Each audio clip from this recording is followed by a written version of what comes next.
Hi guys, today we're looking at the chart of silver, which is looking rather bullish. Before we discuss silver, let's have a quick look at the gold silver ratio because this is looking really interesting.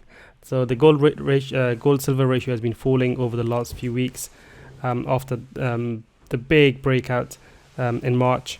The recent sell-off suggests that we may have had a blow off top here. And if you look at the longer term chart here on the weekly, you can see that the ratio went to historic high levels before coming down sharply. So this suggests that silver should be or is outperforming gold at the moment.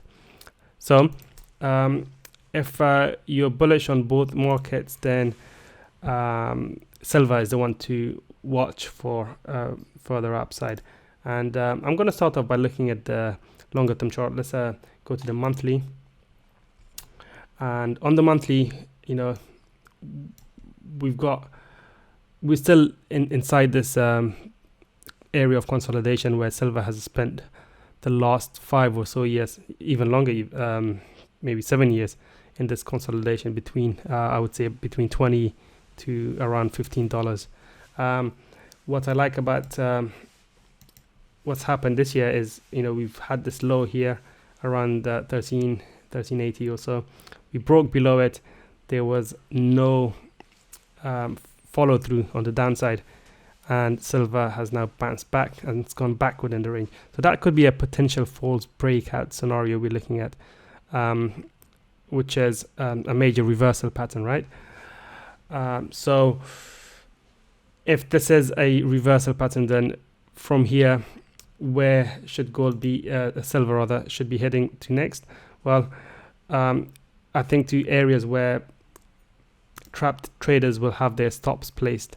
So if I put some lines around the most recent highs, those are the levels where silver could be heading to next, because there'll be lots of liquidity resting above those highs.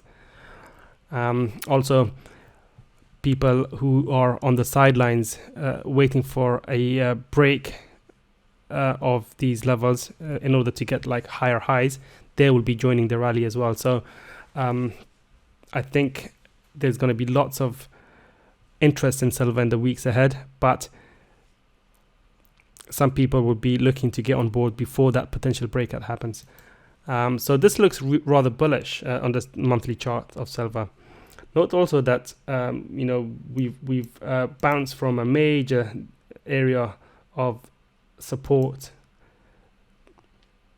Let me get rid of this down move here back in, when was it, 2008? That was the last major sell-off before the big rally happened that finally came to an end in 2011. So it's a big area of support on the historical charts, and it's really bullish to see that silver has apparently formed a major reversal sign.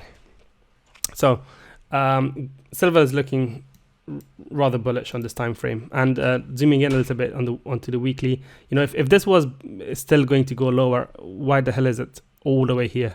It should have turned lower from places like first of all, it shouldn't have gone back above 1380, right?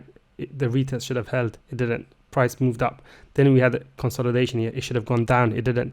Then lastly, this is the area where it should have found resistance from, this level right here at around 1645. Yet it broke through it. So it's breaking resistance levels with ease, suggesting therefore that the bulls are in full control of price action. And so I wouldn't be surprised if silver were to go and take out the highs I have highlighted on the chart. Now let's go to the daily. On the daily, you can see the V-shaped recovery, well, kind of a V-shaped recovery, right? There are lots of levels that should have held as a resistance. For example, this right here.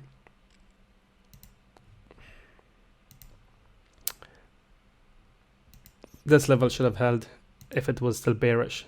Didn't. this level offered some resistance before breaking out. And then this was the base of the breakout, if you like. We saw a very mild resistance there before the precious metal broke higher. So, you know, it's kind of a similar picture we saw on the weekly time frame, where resistance levels easily break down and supports are holding. I wanted to draw your attention to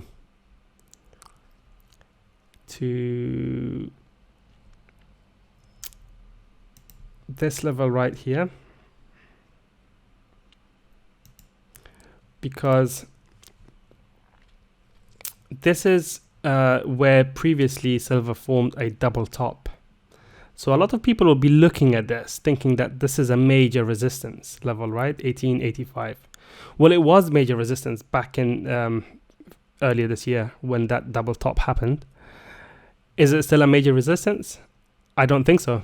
I think now it is kind of inviting people to sell into this rally, because some people will look at this and think this is a double top reversal, and you know, they could be right. You never know what's going to happen next. Okay, obviously no one knows what's going to happen next, but as things stand, I think, you know, this is really bullish. So some people will be looking at this double top thinking that, you know, it's found resistance so many times here and a massive reaction.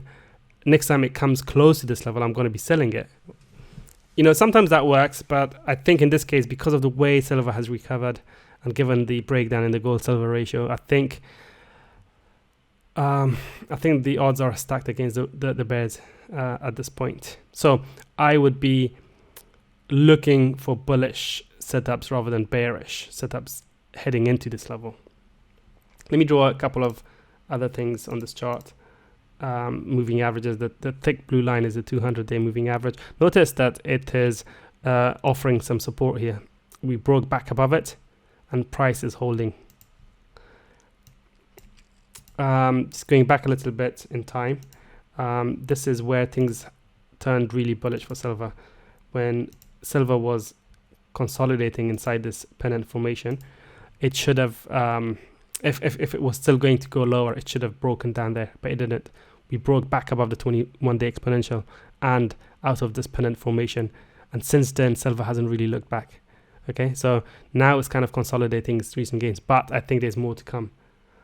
So if you zoom in a bit, draw another trend from the high connecting with this high, you can see that silver is trying to break that as well.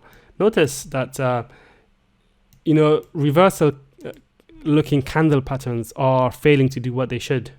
For example, this one right here is a inverted hammer / doji candle. Usually when you see that near the top of trends, you usually see price go down, right? But what's happened here is, you know, we broke the low of that candle,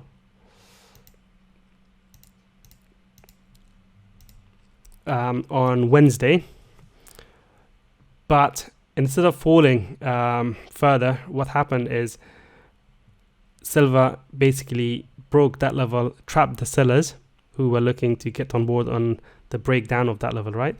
And then it rallied to close in the positive territory on Wednesday. So from here, the most logical level that it should be going, well, it's taken out already, hasn't it? I was going to say the high of that doji candle, because that's where trap traders would have placed their stop loss orders, and already silver has taken out that level. But I think given the overall price structure and what's happened in the past, and the fact that we have like nice clean level here, where people would be thinking that this is a double top, I think, you know, given all of that, the most likely scenario is that silver will make its way towards and potentially beyond that level in the days to come. So that would be my my best guess really that silver is heading towards $19, possibly more. So what it could do is break that level, then come back down, consolidate, and then take off once again. But we'll cross that bridge when we get there. And at the moment, it's all pointing to higher prices. Now, that's all well and good. At what point will I drop my bullish view? I think if you go back below this level here, that would be bearish. So I'll say that's my invalidation level. If it goes below that level, then it will take price back below the 200. And so that would potentially pave the way for a return back to the base of the previous breakout, around 1560-ish. Even so, I don't think that would materially change the long-term bullish outlook, but in the short term, that would invalidate the bullish bias. So there you have it, guys. I think silver is heading higher, and I think from here it's going to go down, go up to around $19, and potentially a lot more over time. But that's my first major objective.